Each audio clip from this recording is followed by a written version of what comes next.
ஆட்களோட அந்த ஆளை இருங்க மிஸ்டர். நான் வந்தேன்னா சும்மா அதாவது உங்க பிரச்சனை நீங்களே சொல்றீங்க 30 வருஷமா இந்த ரோடு வந்து போயிட்டு இருக்குன்றாங்க. மக்கள் கோரிக்கை கொடுக்குறாங்க. கோரிக்கையின் அடிப்படையில் ஏற்கனவே 2 திட்டத்துல வந்து ரோடு போட்டிருக்கோம். ரோடு போட்டு அதே மாதிரி தான் சரி. இப்போ ரொம்ப நானே நிறைய பேர் வந்து என்கிட்ட கம்ப்ளைண்ட் கொடுத்துருக்காங்க. இந்த ரோடு போட்டு கொடுன்னு சொல்லிட்டு அரசாங்கத்துல இருந்து திட்டத்தை வந்து வாங்கி ரோடு போடுறோம். கொடுத்து எனக்கு எப்படிங்க தெரியும்? ஏற்கனவே மறிச்சிருக்குன்னு எனக்கே தெரியும். இப்ப இன்னைக்குதான் நான் வரேன். இன்னைக்குதான் வரேன். இல்ல ஏங்க சும்மா அப்படியெல்லாம் பேசக்கூடாது. முழுமையா தெரிஞ்சுன்னா ஒரு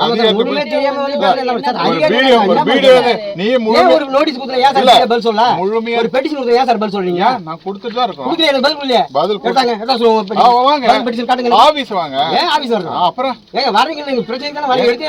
உங்களை மாதிரி 1000 ஒர்க் இருக்குங்க, முகாம் இருக்கு, அதை பார்த்துதான் வரேன். அப்பதான் வரேன். ஒரு மக்களுக்கு போடுறது தடையா இருக்கு. மக்கள் போடுற தடை வந்து ஏற்கனவே இருக்கு. அப்ப என்ன பண்ணிக்கணும் சார்? இடைப்பட்ட தூரத்துல இவ்வளவு பெட்டிஷன் அனுப்பிச்சிட்டு இருக்கேன். எப்பயாவது இதை பத்தி யோசிச்சிருக்கீங்களா? அப்படியே முடிவு எடுக்க.